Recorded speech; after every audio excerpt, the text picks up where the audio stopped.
আসসালামু আলাইকুম। খেলা জগতের সব ইম্পর্টেন্ট খবরগুলো নিয়ে আমি সোহেল আছি আপনাদের সাথে। আশা করি পুরো ভিডিও জুড়ে আপনারাও থাকবেন আমার সাথে। চলুন চলে যাই মূল খবরে।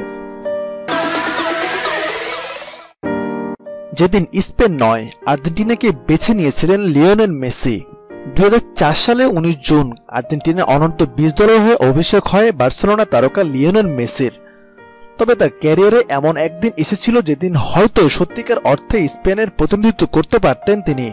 ফিনল্যান্ডে অনুষ্ঠিত 2003 সালে অনূর্ধ্ব 17 বিশ্বকাপের আগে স্পেনের হয়ে খেলার জন্য মেসিকে রাজি করানোর চেষ্টা চালিয়েছিল স্প্যানিশ ফুটবল ফেডারেশন, কিন্তু মেসি ও তার বাবা দুজনেই সেই সম্ভাবনা সরাসরি নাকচ করে দিয়ে জানিয়ে দেন জন্মভূমি আর্জেন্টিনার হয়ে খেলবেন এই ফরওয়ার্ড।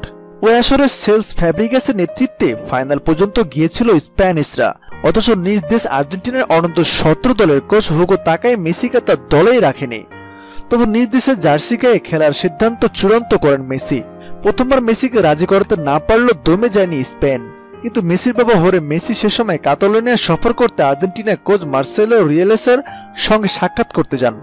জাতীয় দল হয়ে মেসি যে খেলার জন্য পুরোপুরি প্রস্তুত সেটা নিয়ে কথা বলতে এই সাক্ষাৎ। আর্জেন্টিনার জুনিয়র দলের কোচ ক্লাদিও ভিভাস এই সাক্ষাৎকারে নোট করেছিলেন।